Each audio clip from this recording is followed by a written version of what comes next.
I lost six figures in one day.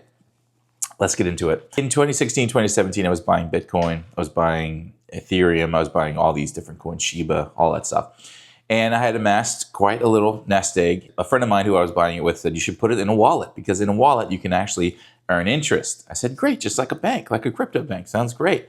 So I did that. We put all of our crypto in we each had our own little wallet. We put it in the wallet and we were getting a really good amount of interest every month. It was awesome.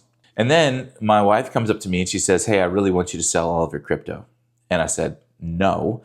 When we bought it, it was like $1,000, $5,000 a coin, and then it had gone up to like 30,000, and then like 60,000, it was back at like 30 or 40.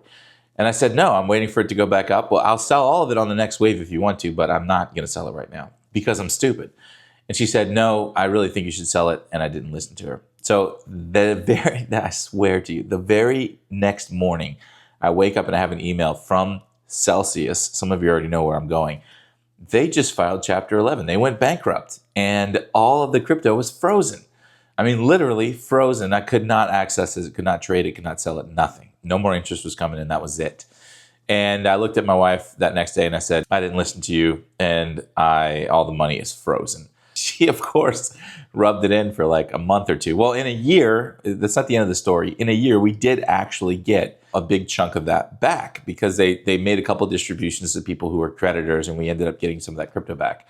But the story gets even better from there. So I look at my wife. Now, crypto had gone up a little bit, but it was at like 45,000 BTC. I look at my wife and I said, look, I think we should hold on to it. I really feel like it's going to go up. And she said, no, I want to sell it. And I said, I did not listen to you the first time. And so I'm not going to make that mistake again. If you want to sell it, I will sell it right now. I do think we should wait. I think it's going to go up. She said, no, I want to sell it right now. So we sold it. Within a week, within less than 7 days later, BTC went up to its all-time high, like $100,000 a coin. And so I looked at her, I calculated how much money we lost. And I looked at her and said, look, we're even, okay? I didn't listen to you the first time. All of our crypto got frozen.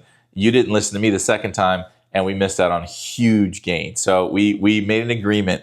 If you've ever had marriage issues, this is the secret.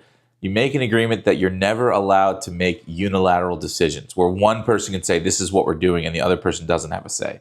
So we decided that day that we will never make unilateral decisions ever again. And it has actually been really, really, really great for our marriage because money comes and goes. Who cares? But the marriage is what's really important. We've learned to communicate and talk and make sure that we don't make decisions unilaterally ever again.